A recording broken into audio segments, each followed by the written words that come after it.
And welcome back. COVID-19 has become infamous for its unpredictability, with people who can contract it experiencing a wide range of symptoms or none at all, which can vary greatly in severity. The same seems to be true of recovery. Scientists around the world are still discovering how the virus affects the body. Whether a person has recovered from COVID-19, received the vaccine, or neither, understanding the immunity and how long it lasts can help to give you an important insight into how you can interact safely with others during the pandemic. Here now to tell us more is the owner of Washington Heights Wellness, Dr. Rosanna De La Cruz. And Dr. De La Cruz, good to have you. Good being back, Jamie. Thank you for having me. Glad. So when we talk about this here, we talk about people who experience COVID-19. And for so many people, we know that more than 500,000 Americans have died, but millions more affected and infected. For a person that's been infected by the virus, the question about immunity, how long before they could possibly contract COVID-19 again? It's been a wide-ranging question, but I'll ask you your perspective. We really don't know. It really depends on the body's ability to keep the antibodies in place, and also the amount of antibodies that we have. And that is the key. It's good to do frequent testings just to make sure. There hasn't been a specific statistic that says that many people have had the virus again after having it. It is possible, just like any other virus, to have it again. So it's still very important to be cautious and prudent, to make sure that not only are we keeping our immune system balanced and prepared for not only COVID, but also any other virus or diseases, but also to ensure that those people that got infected don't get it again. So when you are infected, a lot of people are like, oh my gosh, they feel, well, their mind goes to the worst, knowing that the fatality is attached to it. But we know that millions more have actually been infected and still do recover. But the question is, what can people do in order to recover? So the main thing is it's almost like going to war. Any disease that we have, the body is in our favor, is always healing itself. And it's important for us to take precaution, but also for us to take action.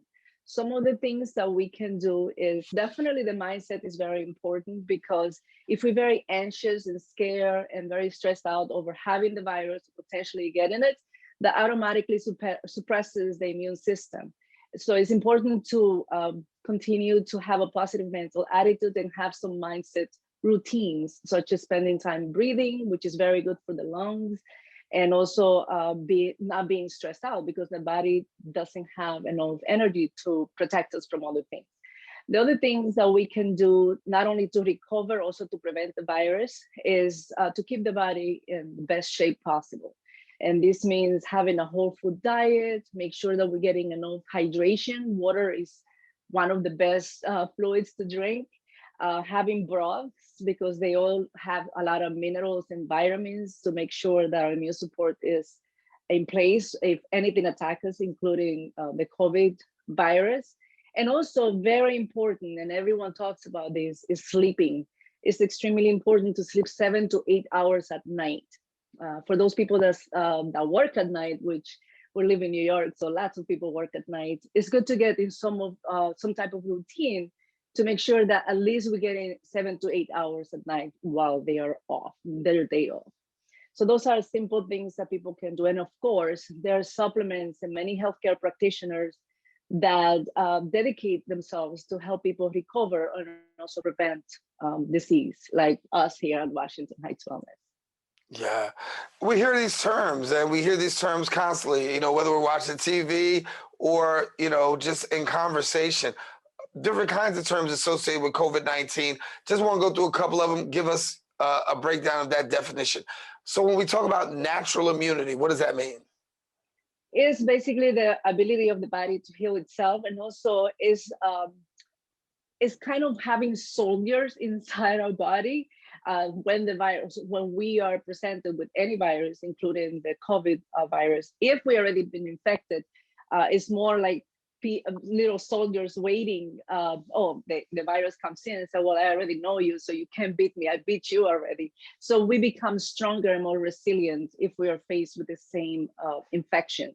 But also it's about us having the response of the body. So it's important to be prepared.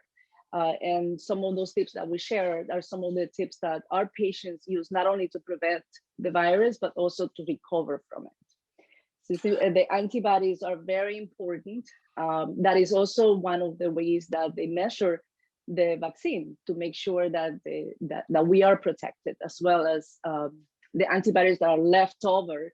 That's like the alive soldiers, if you want to call them, or the cells and the antibodies that fought the virus. So it is important to continue to support the immune system so those antibodies can last longer and prevent a second infection or even the first infection for those people that don't have antibodies. Yeah.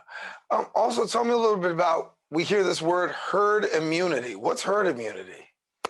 So herd immunity is very important. And I got to say, I am not in favor or against the vaccine. I think that most of my patients have received the vaccines and they have not had any issues with it. And that is a way of getting herd immunity. Herd immunity is basically if we are in a big gathering and we have a herd of people, a lot of people together, if all of us are already immune to the virus, that causes herd immunity. So people don't get sick, even though we are together in these large groups. And that is how either people that had the antibodies or have them still, or the people that had the vaccine can be gathering together without infecting each other, because we now have all these people together, but we're all immune to it. And therefore we cannot infect each other. Dr. De La Cruz, you provide a lot of helpful insight to us today. I want to thank you for coming and being with us here on Open. And of course, we would love to have you back. Absolutely. It's always a pleasure and an honor. Thank you, Jamie, and be well. All right, you be well too. All right, well, listen, we want to let you know if you want more information, please don't hesitate to go to the website. If you want to go to the website, it is acupuncturelocal.com, and then you can call them at 646-922-7647. Got more show. Open returns. We'll be right back in a few.